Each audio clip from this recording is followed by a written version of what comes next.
And as we just said, we've been learning more about the victims from that shooting. It claimed the lives of 10 people and left 3 others injured. Jennifer Mobilia is in Buffalo once again tonight, reporting live from the scene of that horrific shooting. And Jennifer, you spoke with the mother of one of the survivors, right?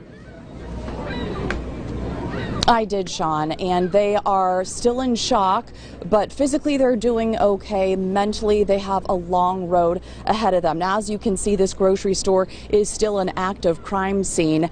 At the time of the shooting, my friend's son was here working, just simply doing his job, trying to earn some money. Saturday afternoon, Zanetta Everhart got the phone call no parent ever wants to get. He said, "Mom, get here now. Mom, get here now. I got shot."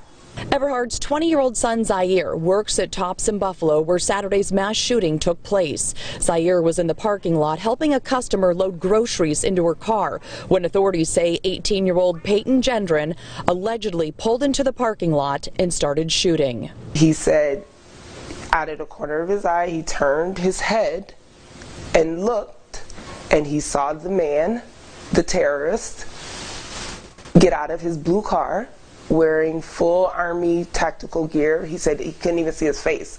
He had his whole head covered.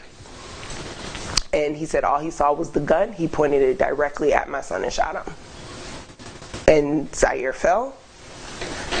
And then he shot the woman in front of Zaire.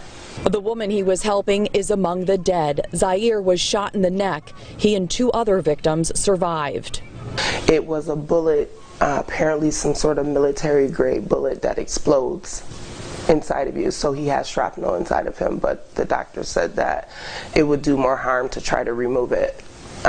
So it's still in there. Authorities say Saturday's attack was racially motivated. Gendron allegedly cased the area trying to find a high concentration of black people just one day before the shooting. The hardest thing about all of this is that my whole life raising him, this has been my worst fear. I'm raising a black man in America. That is my worst fear.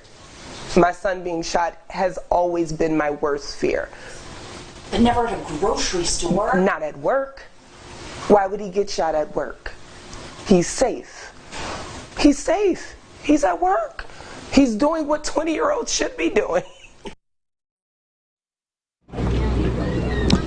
Doing what a 20-year-old is supposed to be doing, and 12 other innocent victims just coming here to buy groceries for their family. Now tomorrow, President Biden and the First Lady will be here in Buffalo to meet with the families and city leaders. We're being told it's going to happen sometime tomorrow morning. We do not have an exact time yet, but of course, we'll keep you updated. Sean? Jennifer Mobilia live in the city of Buffalo tonight. Thank you, Jennifer.